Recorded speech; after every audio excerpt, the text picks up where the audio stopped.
Okay, so in this video, we are going to see that how to find the critical Z value, we denote it by Z star, for a 95% confidence interval.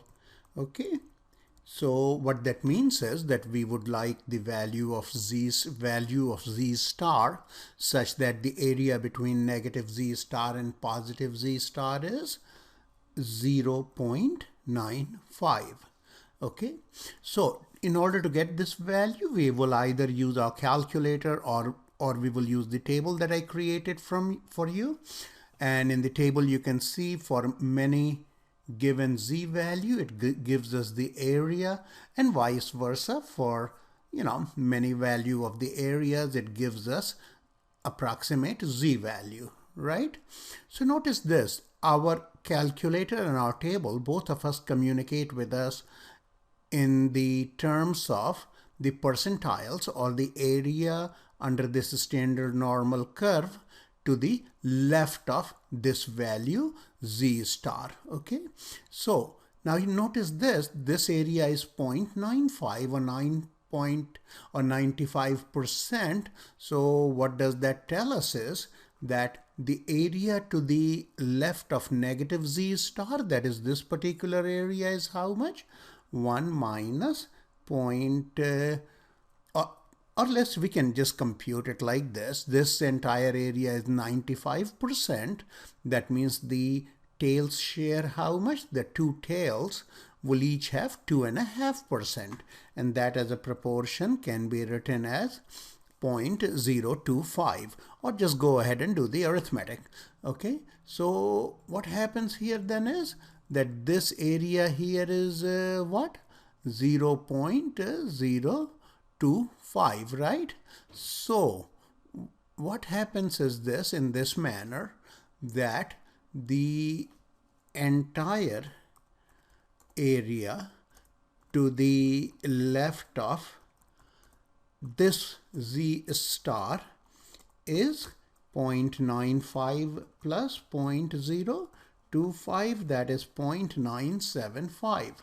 That is, we are going to have to calculate the 97.5th percentile for the standard normal distribution. So let's first look at the way to do that in a table. So here, the area values that we have, they are all given in here in the in the area side. So what I'm going to do is that I am going to look for 0.95. Okay, and when I look for 0.95, what I find is that the value that's closest to 0.975, I apologize, I was misleading you, 0.975. Once again, to repeat, 0.975 is the value that we were looking for. So 0.975, the closest value to 0.975 is this one. Okay, so what we do is we look at it, let's go to the left. So here we have this corresponding to 1.9 here. And if we go to the second digit, one second, sorry about that. If we go to the second digit after the decimal sign, what we notice is here it corresponds to 0.06. That means, according to the table, Z star is 1.96. Now, a calculator, of course, would give it to us much faster and will, of course, be much easier. So let's go to the calculator. Okay, so in the calculator, what do I do is that I have inverse norm. Okay, and all I have to do is give the area or the percentile as a proportion, and in this case by default mu and sigma, or mean and standard deviation, are 0 and 1. So we'll let them stay as they are. Okay, press enter and you get the same answer to 2 digits after the decimal sign, right? Now say you happen to have a a little classical view of the calculator like this one.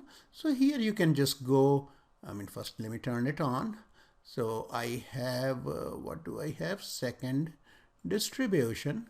I go to inverse norm.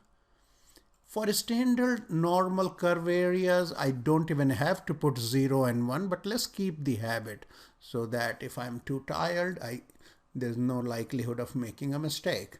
Okay, so what happens here is that this inverse norm right here is comes out to be how much? 1.96. So, just choose whichever way you would like to work with it. Okay, and that's how we accomplish this. Okay, thanks, bye.